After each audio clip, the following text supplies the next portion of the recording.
Moi, j'aimerais qu'on me dise merci, hein. Je suis pas là pour ça, hein. Je suis pas là pour avoir des louanges et puis qu'on me congratule sans arrêt. Moi, je suis là pour que ça avance et puis voilà, quoi. Les critiques, on en a même en direct, notamment par exemple des gens qui vont. Les gens pensent que tout se fait tout seul, quoi, que c'est voilà, que c'est la vie, voilà, qu'il n'y a pas de souci et que donc ils se croient entre guillemets tout permis et vont râler pour une petite chose qui normalement, voilà, pourrait être prise sans intérêt. Euh, voilà, ils vont pas comprendre, par exemple, qu'à un moment ils attendent pour prendre un ticket ou ils comprendront pas, par exemple, pourquoi il n'y a plus de bière.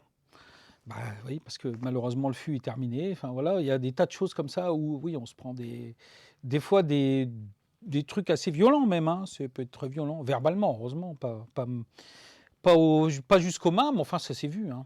Des fois, les égos de certains athlètes de haut niveau, pas terrible quand même.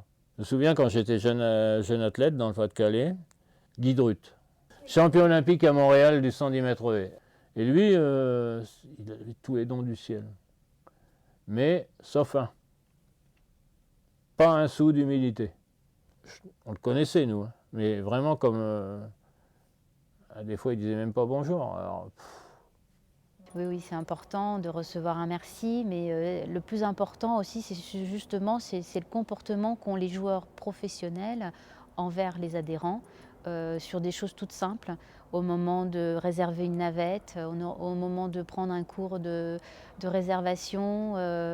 C'est aussi avoir une conversation, un mot agréable quand on est à leur contact. Ce sont des détails, mais qui sont effectivement très important pour les bénévoles et il faut qu'il y ait cette reconnaissance. Elle est très importante. Ouais. C'est aussi ma présence, une reconnaissance du travail qui est effectué par ces équipes, par ces clubs, par tous ces bénévoles, parce qu'ils sont tous bénévoles généralement, et qui font un travail au quotidien qui est extraordinaire, qui est indispensable pour le club. Et moi, en tant que vice-président, je représente donc l'institution Amiens Métropole, et en représentant Amiens Métropole, effectivement, ma présence, c'est un soutien qui leur a apporté. Bien sûr, il y a le soutien financier qui est essentiel parce qu'ils ont besoin d'une subvention de la métropole, mais il n'y a pas que ça. Il n'y a pas que ça.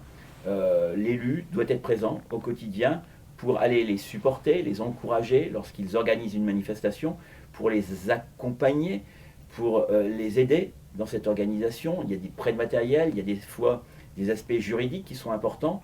Et puis le week-end, quand je vais les voir, bah, ça me permet de les voir différemment que si je les reçois dans mon bureau la semaine en mairie pour régler un problème administratif. Le rôle de ces personnes, donc de Monsieur Duflot, de toutes les personnes, de tous les élus qui œuvrent dans une collectivité, sont indispensables dans la vie culturelle, sportive de notre ville. Moi, je suis très heureuse d'être à Amiens et d'être au contact de ces personnes. Et je trouve que c'est une ville qui est très sportive et très ouverte sur beaucoup de projets. Et il faut juste s'entendre et comprendre aussi les contraintes de chacun.